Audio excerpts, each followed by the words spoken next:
τρόπο πέθαναν πολλοί άνθρωποι, με τρόπο μάλλον άδικο. Η ζωή σου τώρα είναι κόλαση φρικτή. Εσύ αυτοί που ψήφισες θα ζουν μες στη κλειδί. Κλειδί που υπεραψήθηκε μέσα από θανάτους, πουλώντας πατριωτισμό. Κερδίζουν τα λεφτά τους, σε στέλνουνε να σκοτωθείς για δόξα και τιμή, και δεν θα στεναχωρηθούν. Είναι μια ζωή που έκανε την υπομονή, κι ο καιρός θα αλλάξει.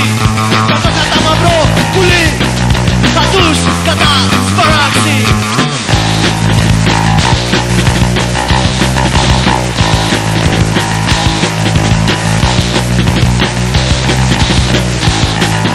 Και τότε δεν θα υπάρχουνε θεσμοί, νομοθεσία.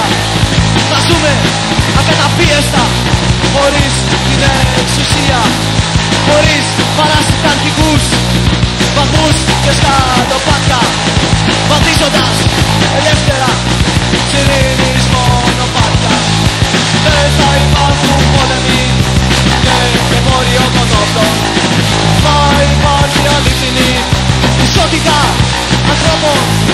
Δεν θα έχουμε εξουσιαστές, ούτε και κυβερνήσεις, ούτε πλούσιους φτωχούς και κρατικοποιήσεις. Μα κάνε λίγη υπομονή κι ο καιρός θα αλλάξει, και το καταμαυρό πουλί θα τους κατασπαράξει.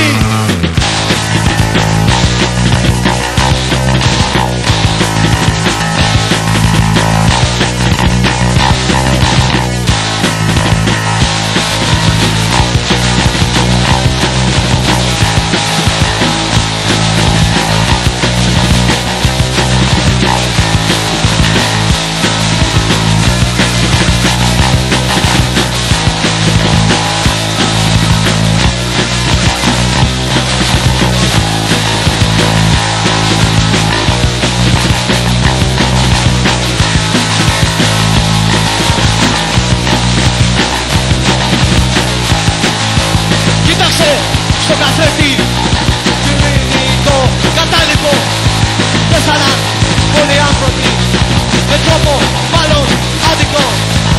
Η ζωή σου τώρα είναι κόλαση φρικτή. Μα εσύ αυτοί που ψήφισες θα ζουν